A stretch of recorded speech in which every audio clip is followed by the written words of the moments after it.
In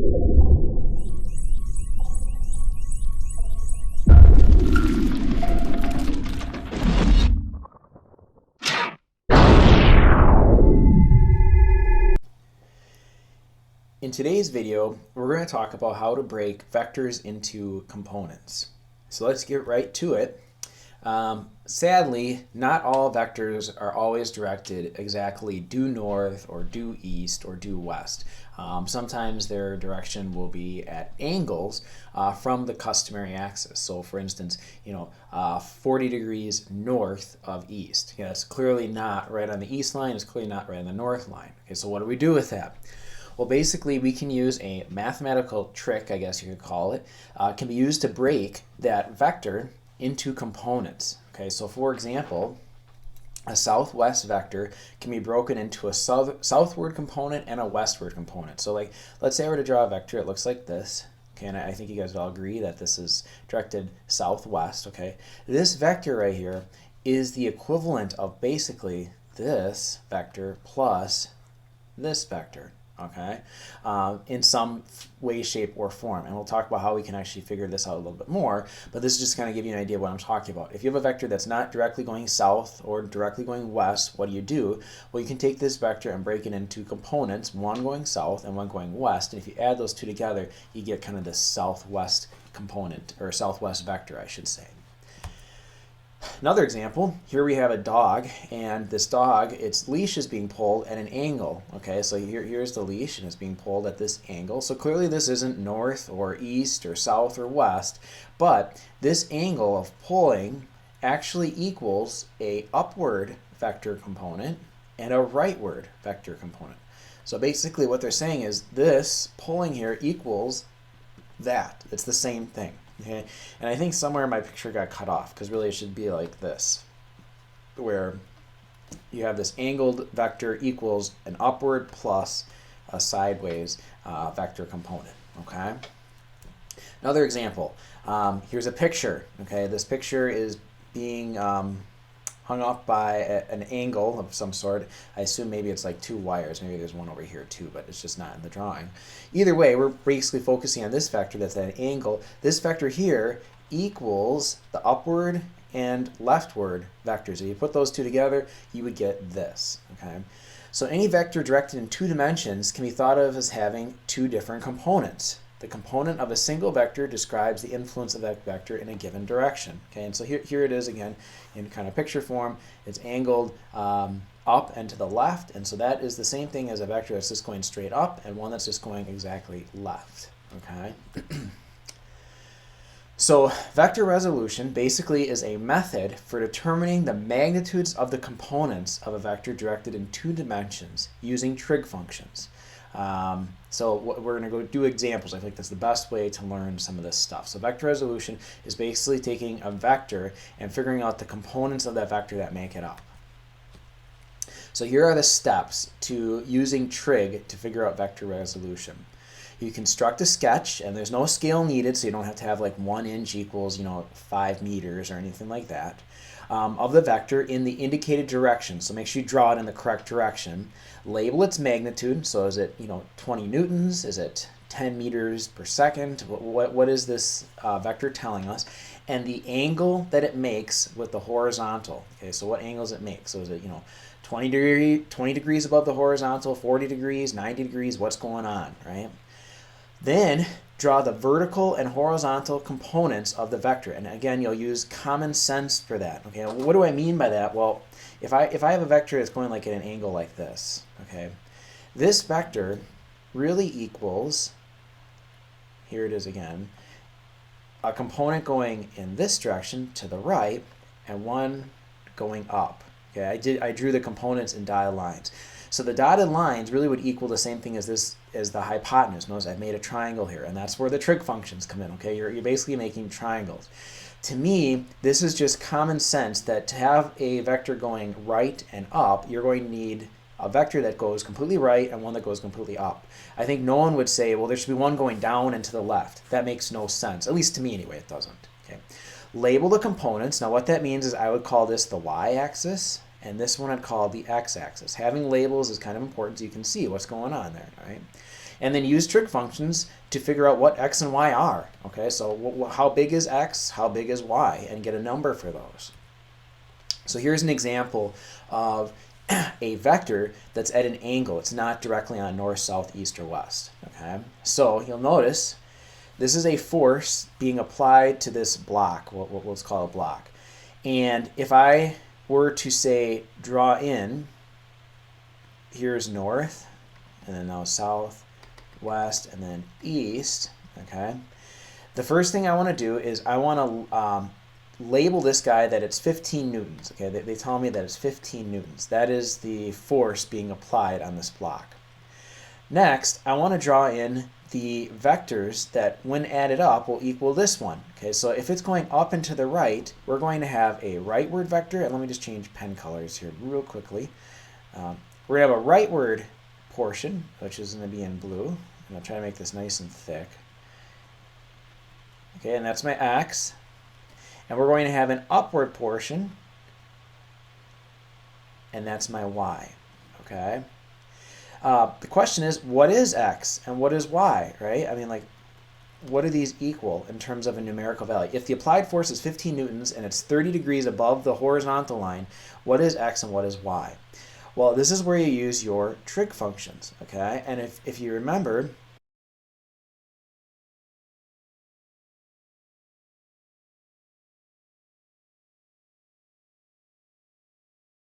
the cosine of 30 degrees equals the adjacent, which is x, over the hypotenuse. Now, what is the value of the hypotenuse? It's 15 newtons, right? And so if you just do that math, if you cross multiply right here, cosine 30 times 15, you get an x of 13 newtons. Okay, so that is the x component. This equals 13 newtons. Now, what about the y component? What about that? Well, let me change pen colors here once again. And the y component, I'm going to use sine. Sine is opposite over hypotenuse. And so I take the sine of 30 equals the opposite, which is the y piece, over the hypotenuse, which is 15. And if I take sine 30 times 15, I would get a y of 7.5 newtons. 7.5 newtons.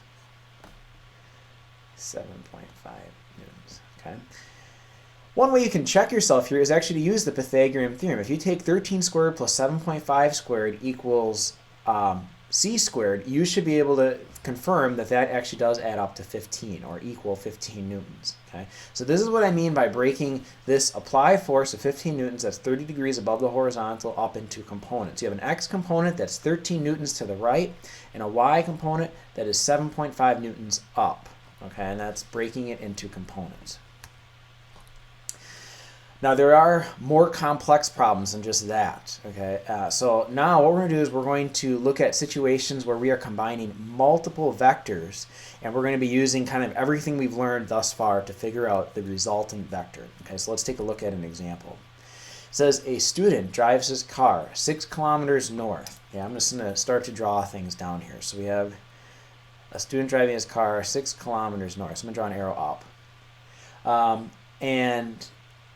Before making a right-hand turn and driving 6 kilometers east. So we're going to have a right-hand turn 6 kilometers east. Okay, so these are just the directions. He went 6 kilometers north and he took a right and went 6 kilometers east. Finally, the student makes a left-hand turn and travels another 2 kilometers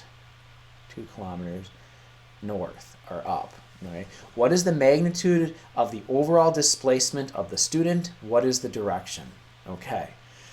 So one of the tricks to solving these kinds of problems is finding vectors that are in like directions. Okay, and you'll notice I have two vectors that are pointed up, right? I have one here and I have one here. So I can take those two vectors and just add them together. So I have a 6 plus a 2 kilometer vector both pointing up. So that really is 8 kilometers up. Okay. Then I have one to the right at 6 kilometers, and if I just draw that in, again doing head to tail, 6 kilometers. Now I have the start of a triangle. And if you remember from the beginning of this, the resultant is drawn from the tail of the first vector, which is right here, to the head of the last vector. And so there it is. That is the resultant. And that is what we're looking for. What is the magnitude of the overall displacement of the student? That is the magnitude of the overall displacement. So if we calculate r, we'll know that. Okay. And then what is the direction? Well, that's going to involve some theta and using trig functions to figure that out, which we'll deal with in just a second. Let's figure out r first. To figure out r, we're going to be using a squared plus b squared equals c squared. You can call it either one of these, a or b. It doesn't really matter. So I have 8 squared plus 6 squared equals c squared. And if you do that math, and again, the c squared actually is r. I should probably start calling it that. But if you do all that math, you should get an r of 10 kilometers.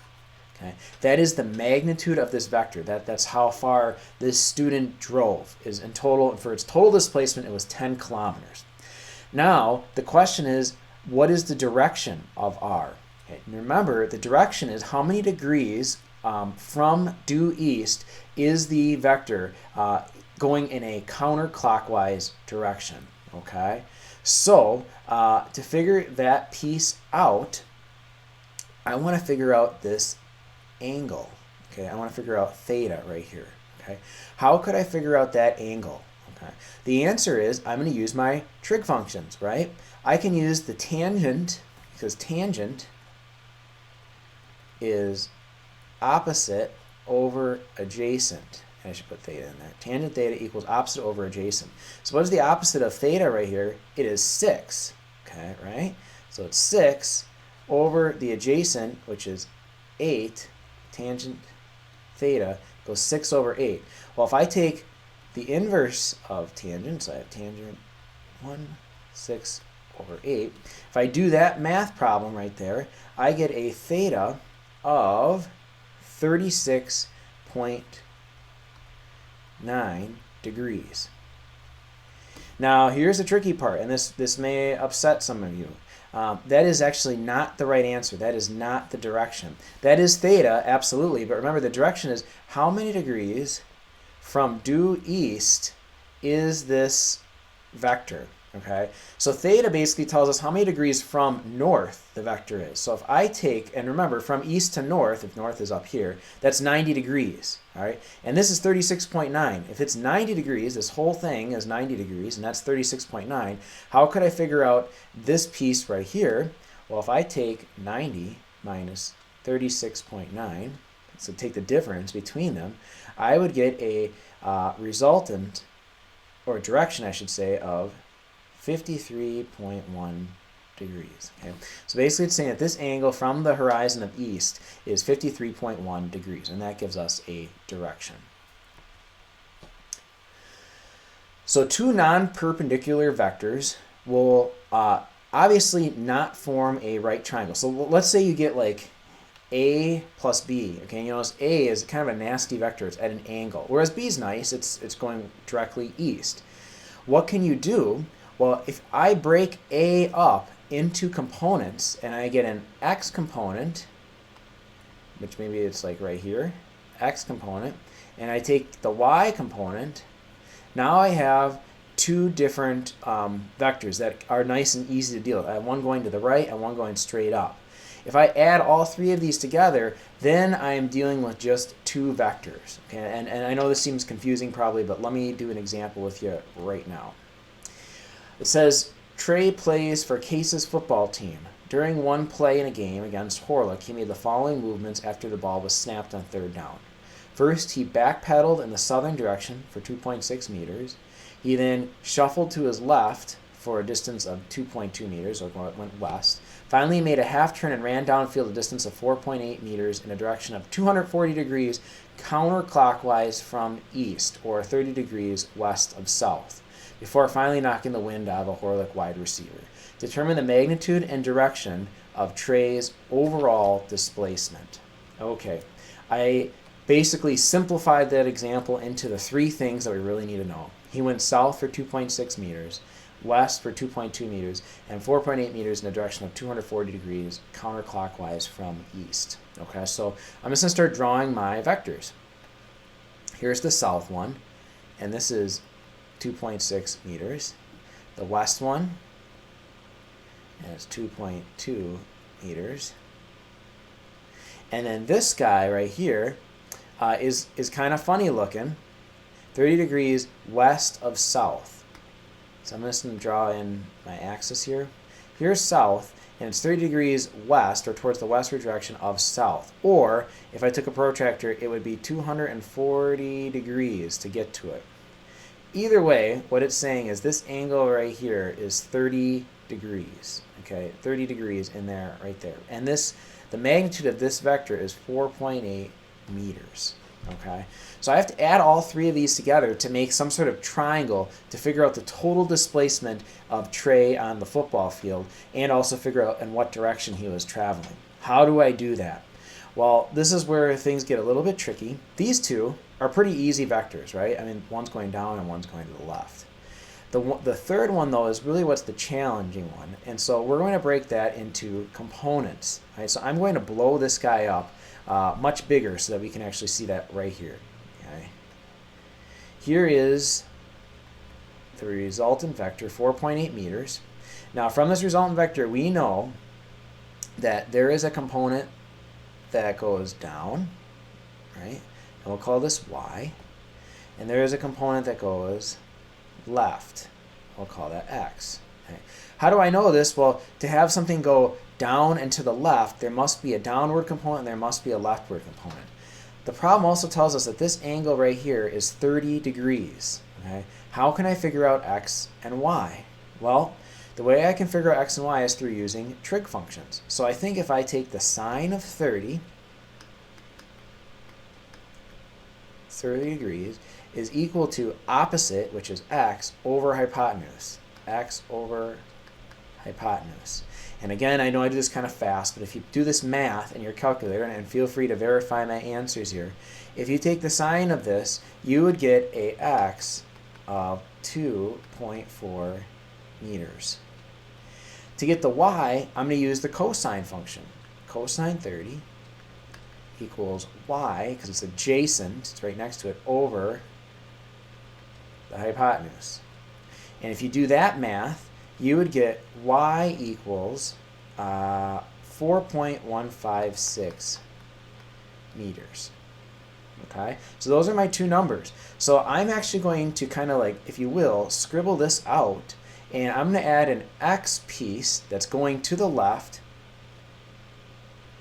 for 2.5 meters. Okay, so these two are going to get added together. And I'm going to have a y piece that's going down for 4.156 meters. So basically, I'm going to add up all my y's and all my x's, and I'm going to get a really large triangle-looking thing that looks something like this. I have to the left 4.7 meters. And then down, I just added those two up. 2.2 plus 2.5 is 4.7. And then down, I have about 6.7, well, let's round it up, 6.76. Okay. Now, what is my resultant vector? Well, I'm going to change pen colors here and make it red. The resultant is from the tail of the first vector to the tip of the last vector. That is my r. And to calculate r, you're going to use the Pythagorean theorem. So 4.7 squared plus 6.76 squared equals, and I'll call it r this time, r squared. If you do all that math, you should get an r of 8.2 meters. That is the magnitude of the displacement of this football player, okay, of Trey on the football field. He moved a total of 8.2 meters in terms of displacement. All right, I had made a mistake on the part where we were calculating theta, so I had to basically erase everything and leave off right here. So I apologize that the screen kind of just lost all the information, but where we last left off was that we calculated the resultant of this vector here as r equals 8.2 meters. And we did that by using the Pythagorean theorem.